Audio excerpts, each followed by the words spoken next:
Olá, gente! Então, hein? Homem que foi injustamente preso por 37 anos vai receber 14 milhões de dólares de prefeitura, né? Esse caso ocorreu lá nos Estados Unidos, né? Então, por isso que ele vai receber essa quantia. E aqui, esse é um dos casos, né? Mais assim, que externam, né? A minha opinião em relação à pena de morte. Vocês vão entender, né? Em agosto de 2020, o homem foi libertado depois que novas evidências de DNA vieram à luz. Um homem que passou 37 anos na prisão depois de ser injustamente condenado pelo estupro e assassinato de uma mulher na cidade de Tampa, Flórida, em 1983, receberá 14 milhões de dólares em um acordo com a cidade. O homem, né? Robert Dubois, não sei como é que se fala, deve ser Dubois, né? Não sei. De 59 anos, tinha apenas 18 anos quando foi preso em conexão com o assassinato de Barbara Grams, de 19 anos, que foi espancada até a morte, cujo corpo foi descoberto atrás de um consultório odontológico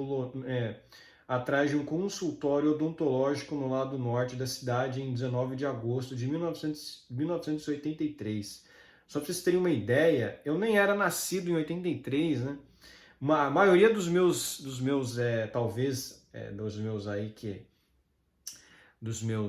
da maioria aí da minha audiência provavelmente sequer nasceu em 83 ou antes da década de 90 também, né? Então, assim, realmente é um caso muito antigo e o cara ficou esse tempo todo preso, né? Que absurdo, né? Coitado, ele é inocente, né? Dubois foi condenado por assassinato em primeiro grau e tentativa de agressão sexual em 1985, após um julgamento de uma semana no qual um informante da prisão afirmou que ele era culpado. E os promotores argumentaram que os dentes de Dubois correspondiam ao que eles descreveram como uma marca de mordida na bochecha da vítima. Ele foi inicialmente condenado à morte, mas 3 anos depois, o Tribunal Supremo da Flórida mudou essa sentença para prisão perpétua. Então ele foi julgado à prisão perpétua. Olha só que coisa, né? Ele antes tinha sido condenado à pena de morte. Esse é um dos pontos que eu já falei, não sei, em outros vídeos, mas é bom externar isso aqui, se eu nunca disse isso em vídeos, né? Que eu sou contra a pena de morte pelo simples motivo de que o Estado é muito falho, o sistema é muito falho para se admitir penas desse caráter, né? Desse tipo, né? Porque você imagina, você condenar a morte um inocente, isso acabou. Se o cara foi condenado, foi executado, não tem mais como fazer o cara voltar à vida, né? Acabou, né? A vida foi ceifada, né? O inocente foi morto. É uma tristeza total. No caso aqui da prisão perpétua é horrível, mas ainda assim você vê, ele vai poder tentar viver o resto da vida dele, né? Pelo menos com 14 milhões de dólares. Se ele souber investir isso aí direitinho, ele viaja pelo mundo todo, consegue aí aproveitar o resto aí da vida que o reserva. Ele pode ter filhos também, né? Deixar isso aí como uma herança, né? Enfim, se relacionar com alguma mulher, né? Enfim, é o que sobra, né? Nessa situação, o cara perdeu 37 anos na cadeia. Grande maioria das pessoas que estão assistindo esse vídeo sequer tem 37 anos, sequer tem 30 anos. Imagina você ficar 37 anos preso e sendo inocente. Imagina a tristeza, né? Se o cara não saber o cara provavelmente nem sabia o que tinha acontecido, como é que negaram ele esse crime, porque, né, o cara é inocente, né? Em agosto de 2020, Dubois foi libertado depois que novas evidências de DNA vieram à luz que o exoneraram e implicaram 2 outros homens que foram posteriormente acusados pelo assassinato. Ainda bem, hein? Ainda bem então que isso aconteceu, porque imagina esses 2 homens aí que podem, né, ser realmente culpados, ficaram soltos esse tempo todo, enquanto que o inocente ficou preso, né? Que tristeza, né? Esse é um dos grandes problemas do direito, né? Do direito criminal, né? Você condenar uma pessoa inocente, essa é a maior tristeza que existe, né, cara? Você condenar uma pessoa inocente, né? Puxa, isso aí é horrível, imagina o peso de uma sentença que condena um inocente a prisão perpétua, né? No ano seguinte, Dubois entrou com uma ação federal contra a cidade de Tampa, quatro ex-policiais e o odontologista forense que havia testemunhado contra ele. Isso aqui, na quinta-feira, dia 15, tem que ver quando que foi a data dessa matéria, né? Essa matéria foi dia 18/2, né? Então, já faz uns meses já que essa matéria veio à tona. Mas é que é 18, né? Provavelmente é 2 de 2024, né? Então, provavelmente foi 15/2 de 2024, né? Então, na quinta-feira, tem que ver o calendário, né? Na quinta-feira, dia 15, o Conselho da cidade de Tampa aprovou por unanimidade um acordo que será pago em 3 parcelas ao longo de 3 anos. É sacanagem também, né? Podia dar direto pro cara, né, meu? O cara não tem tempo mais para perder, né? O cara já perdeu 37 anos de vida, vai ficar esperando 3 anos para receber isso tudo? Sacanagem, né? Mas, enfim, né? É muito dinheiro, né? Para o Estado pagar assim de uma vez, até para um estado como a Flórida, né? Estou apenas grato, disse Dubois em entrevista. Eu acho que é Dubois, né? Dubois, eu não sei, deve ser Dubois, né? Eu não falo francês, né? Em entrevista, acrescentando que esperava que seu caso pudesse servir de exemplo para outros que foram injustamente condenados. Ele disse que esperava que eles obtivessem justiça e pudessem seguir em frente sem ter que passar o resto da vida lutando contra o sistema que já os prejudicou, né? Fabricar evidências adicionais falsas. Segundo a ação judicial, o odontologista Richard Sauvion fabricou conscientemente a evidência da marca de mordida em colaboração com os policiais, solicitando que eles fizessem uma impressão dos dentes de Dubois em cera de abelha, apesar do fato de que ela não é usada para fazer tais moldes, porque a cera de abelha é muito macia para manter sua forma. Os policiais alegaram em ação, né?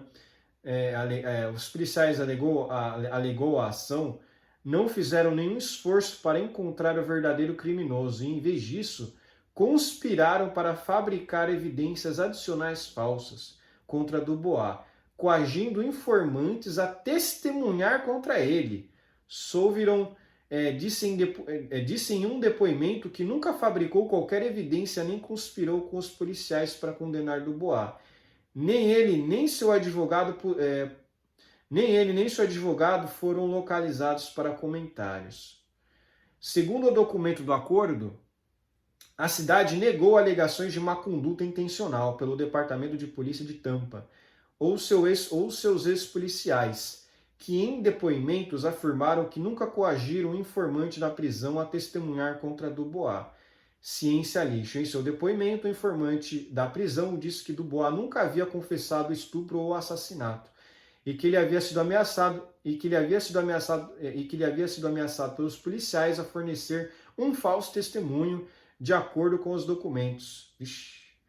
Luiz Vieira, membro do conselho da cidade, disse em comunicado na quinta-feira que, por meio do acordo, o conselho fez o que pôde para corrigir esse erro o conselho fez o que pôde para corrigir esse erro perturbador. Então não foi só um erro, tipo, eles condenaram o cara errado por alguma coisa ali com uma prova, né, que eles, enfim, achavam que o cara realmente pudesse ser o agressor e tal. Nesse caso teve manipulação probatória, né? Você teve manipulação de provas, você teve incriminação, que é algo muito pior ainda, incriminação por agentes públicos, né? Por policiais. É mais um motivo aí do meu receio em relação ao sistema estatal, né? De justiça, né? Olha só, os caras não fizeram não levantaram um dedo para ir atrás do criminoso de verdade, né? Do criminoso que realmente cometeu esses atos aí absurdos, né? Ou criminosos, né? Pode ser mais de uma pessoa mesmo. E ainda pior de tudo, condenaram um pobre coitado que não tinha feito nada e o cara ficou preso 37 anos, o cara perdeu a vida dele. Quer dizer, agora ele vai tentar recuperar o pouco que ele perdeu, mas é o mínimo que se espera, né? Depois de uma vergonha como essa, né? Isso aí não é um erro, né? Isso aí é uma catástrofe, né?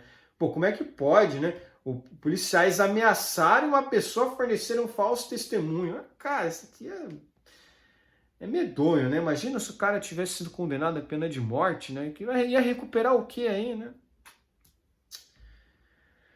Bom, o chefe Lee Barkow, do Departamento de Polícia de Tampa, disse em comunicado na quinta-feira que avanços em treinamento e tecnologia desde então melhoraram sua capacidade de conduzir investigações, garantindo maior precisão e devido processo para todos.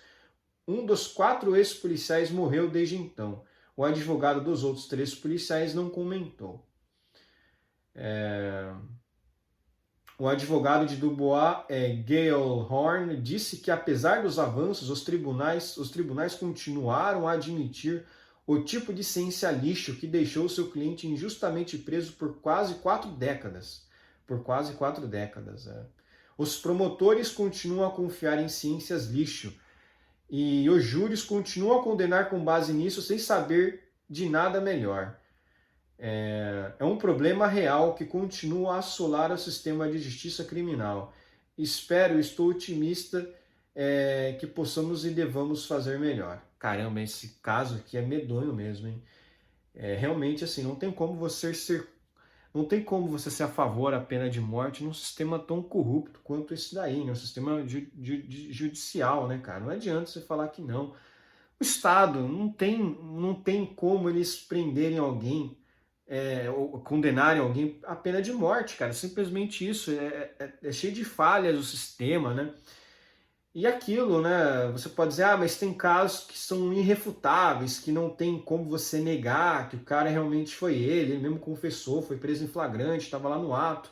Nunca se sabe, né, meu amigo? Às vezes o cara foi incriminado e a incriminação foi tão perfeita que não tem como o sujeito negar o cometimento do ato, né? Nesse caso aqui foi pior, porque realmente fizeram uma manipulação completa, né? Até a questão da mordida, né? Manipularam, né? Colocaram ali moldes de um dente que fosse ser dele, né? Para, enfim, dizer que, olha, não, a mordida tem o mesmo formato dele, né? Forçaram presos, né? A darem falso testemunho para incriminar um sujeito, né? Cara, bizarro isso aqui, bizarro. E o sujeito que foi condenado, óbvio, isso aqui não tem muita importância, né? Mas o sujeito aparentemente ele é de etnia caucasiana, né? Então, assim, para quem disse que não, que brancos não são condenados, que não sei o quê, cara, isso aqui o que eu digo? O sistema ele não mira uma etnia só, o sistema ele é podre totalmente, né? Então não é um caso só, uma pessoa, entendeu? Isso aqui foi uma bizarrice total, né, cara? Isso aqui foi uma bizarrice total, né? Esse tipo de coisa aqui é o que realmente coloca em dúvida, né? O que o Estado pode realmente fazer, né? O que o Estado pode realmente julgar, né? O que o sistema judiciário pode realmente julgar, né? Você vê, por exemplo, o caso lá do 8 de janeiro, né? Um monte de gente sendo condenada a 17 anos de prisão. Imagina se tivesse pena de morte para esse tipo de crime, né? Seria um terror, né? Mas enfim, ainda bem que nesse sentido no Brasil não se tem pena de morte, pelo menos isso, né? Mas, né, pra vocês verem, né? Realmente é complicado, né? Você confiar no Estado para executar certas penas, né? Porque quem não garante, né, que o processo não foi mal movido, né, e que a pessoa foi injustiçada, né? Esse é o grande problema dos processos criminais. E se a pessoa for inocente, vamos condenar um inocente, né? Isso é uma coisa para se pensar, né? Bom, por hoje é só, espero que gostem do meu vídeo, inscrevam-se no meu canal, comentem aqui embaixo, compartilhem meu vídeo nas suas redes sociais para ajudar na divulgação, e inscrevam-se no meu canal no Rumble usando VPN, né? Se essa notícia não te convenceu de que a pena de morte é uma coisa horrível e que não deveria existir, né? É complicado. Eu sou de direita, eu acho que o Estado não deveria aplicar penas desse tipo, porque realmente o Estado é falho, né? O sistema é falho e muitas pessoas inocentes seriam condenadas à morte e depois, né? Como é que você vai recuperar isso, né? É um dano irreparável, né? Então, um abraço.